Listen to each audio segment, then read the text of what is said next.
I found out I have a serious sickness called leukemia, and the doctors say I need to stay in the hospital for a long time to get better. But when I told my family, they turned their backs on me, saying I deserved it. That's when it hit me. They don't really care about me. When I said I wanted to stop being part of their lives, they were happy about it, but they haven't realized yet how much they rely on me. My name is Sally, and I'm a stay-at-home mom in my 40s. My husband Michael and I have been married for almost 50 years. We have a daughter named Mia who just started middle school. Right now, I live with Michael, Mia, and my mother-in-law. Michael's mom raised him by herself after her divorce when he was young. Maybe she spoiled him too much because he's pretty selfish. Living with my mother-in-law made me see a side of my husband I hadn't noticed before we got married. When my husband found out I was going to have a baby, he was really happy. He couldn't believe it at first, but then he thanked me and said we would face any challenges together. I promised to do my best. But that joy didn't last long. When we found out we were having a girl during a checkup, my mother-in-law said something really hurtful to me. She said, "You never cook meat, do you?" I tried to explain that I cook a balanced diet, but she wouldn't listen. She even said that maybe the reason the baby was a girl was because I didn't eat meat. I was shocked and hurt. She kept saying we only needed boys and that having a granddaughter was the worst thing. She even called me useless. I tried to tell myself that as long as the baby was healthy, it shouldn't matter if it was a boy or a girl. But as time went on, my hopes were crushed. My husband started acting distant too, maybe because he was listening to my mother-in-law. He began treating me differently, and it hurt. "Michael, do you want to go shopping for baby stuff when you're off next?" "Do I have to? It's our baby, right?" "I want us to pick things out together." "Fine, but let's stick to the basics. Babies cost a lot, and we need to save." "Then buy what you want with your own money." I had minimal income during maternity leave. I have to save for our child's future and cover clinic bills and baby expenses. I had to go along with what Michael and my mother-in-law said and only get the necessary baby stuff. I worried they wouldn't love our daughter when she arrived. But after Mia was born, Michael and my mother-in-law adored her. They loved her even more than I expected, so I stopped worrying. I planned to focus on parenting for a while. But when Mia turned 2, Michael told me to go back to work.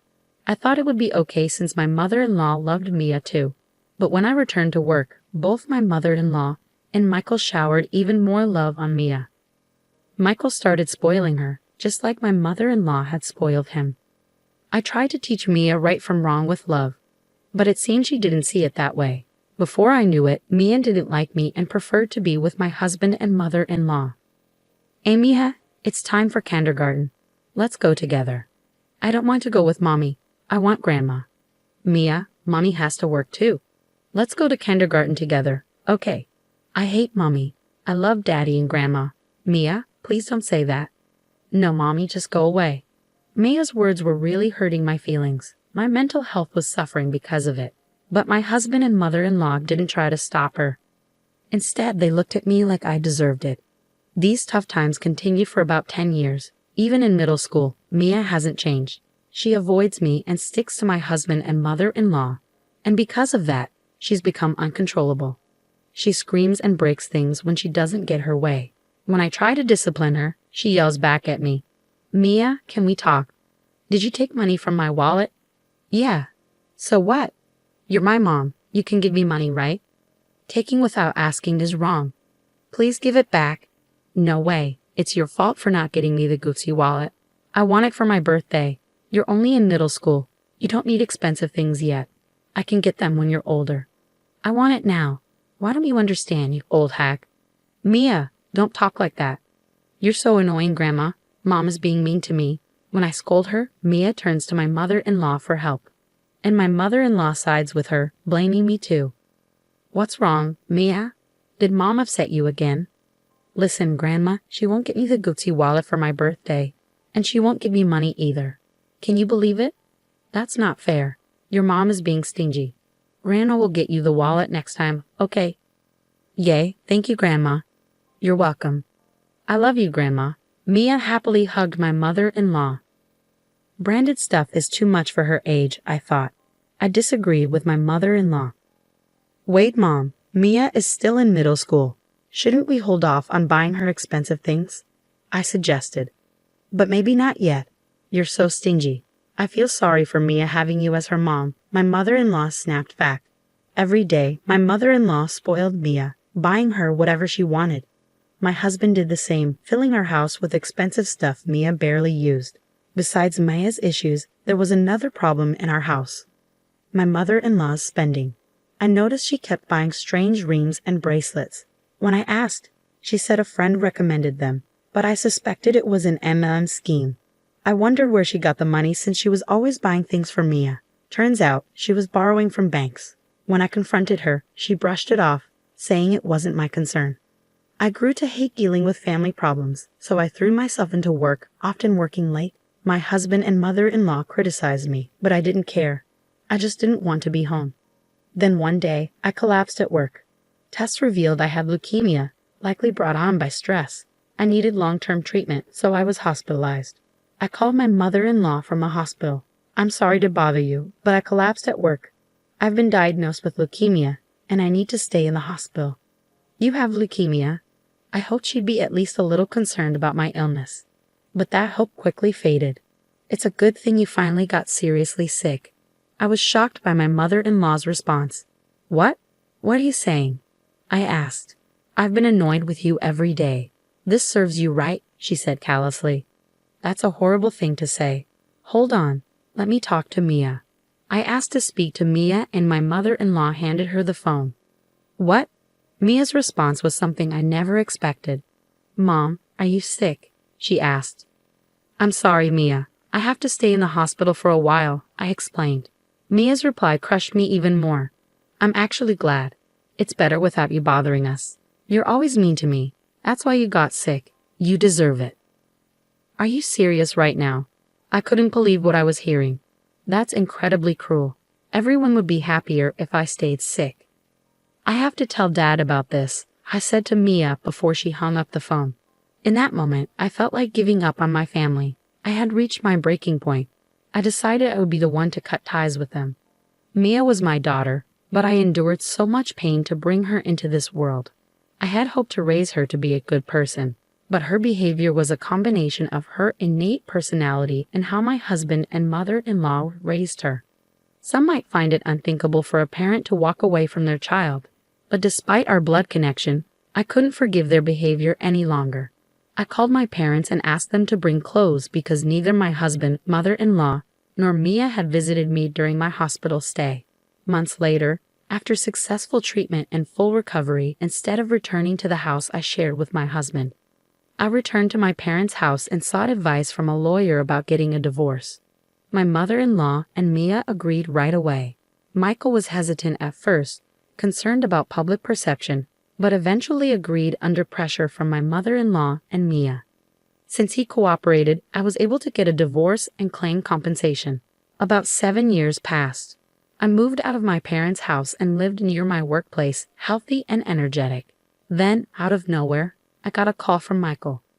His voice sounded exhausted, and he quickly jumped into his problem. Hello, Sally, can you come back? What? Why all of a sudden? Things are tough for me right now. What do you mean? My mother, she's in a huge amount of debt. Michael had just found out about my mother-in-law's debt and reached out to me for help. The debt, which had been ignored for so long, had grown to a significant sum, and my mother-in-law could no longer keep it hidden from Michael. To my ex-husband's anxious plea, I replied calmly, "You're only noticing now. She's been in debt since I was there, from way back. It seems she got caught up in an MLM scheme. All the money she spent on spoiling Mia was borrowed from banks. I can't believe it. I had no clue. I tried to warn your mother several times, and I even tried talking to you about it. But every time, you just brushed it off. But not telling me about the debt is terrible, isn't it? If I had known earlier..." "Don't say that now. After all, I was in the hospital, and none of you even visited me once, remember? I'm sorry for that. Just help me out this once." "What are you talking about?" I snapped, losing my patience. My emotions boiled over, and I found myself shouting at Michael. "Do you think you can just apologize and everything will be okay? When I was sick and needed help, you abandoned me. I regret ever marrying you." My anger subsided, replaced by a sense of release. I had finally let out everything I'd been holding in. You should end up in debt like your mother and suffer for once. Please calm down. I'll apologize. Shut up. It's disgusting to start relying on your divorced ex-wife now. In the background, I could hear Mia's voice. Then she took over the phone, sounding sad. Mom, Grandma's in trouble because of her debts. Please help us. It's not my problem. Don't ask me for help. Mia didn't give up, despite my quiet refusal. Dad's struggling to repay Grandma's debts. I might not be able to afford college tuition and might have to drop out. Is that okay? So, Mom, why are you acting like this is someone else's problem? Your own daughter is in trouble. Daughter? Who? Mia's words made me chuckle. Just as she faced trouble, she emphasized she was my daughter, even though she'd never called herself that before. What's so funny? Michael asked. I was just thinking about how you suddenly claim to be my daughter when you're in trouble, after calling me names all this time. That's not fair. I'm your biological daughter who's in trouble, you know. But I don't have a daughter. What? No, Mom. I made that decision 7 years ago when I was hospitalized. I don't need a family like you anymore. We're divorced, so we're just strangers now, okay? Mom, please don't say that. Stop. Don't call me Mom because I'm not your mother. You should live happily with your father and grandmother who's in debt. Don't ever contact me again. You're just a burden in my life. With that, I ended the call and blocked their numbers to ensure they couldn't reach me again. After that, I heard that my ex-husband and mother-in-law were working tirelessly to repay their debts.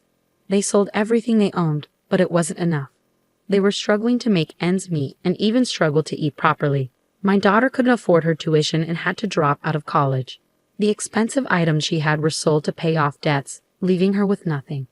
It seems even she is working to repay her grandmother's debts. It's heartbreaking to see my daughter facing such hardships compared to her peers. They really are foolish and helpless. They brought this upon themselves. As for me, I've purchased an apartment close to my workplace. I intend to invite my parents and live peacefully as a family of 3. From now on, I want to cherish each day with my true family and live happily.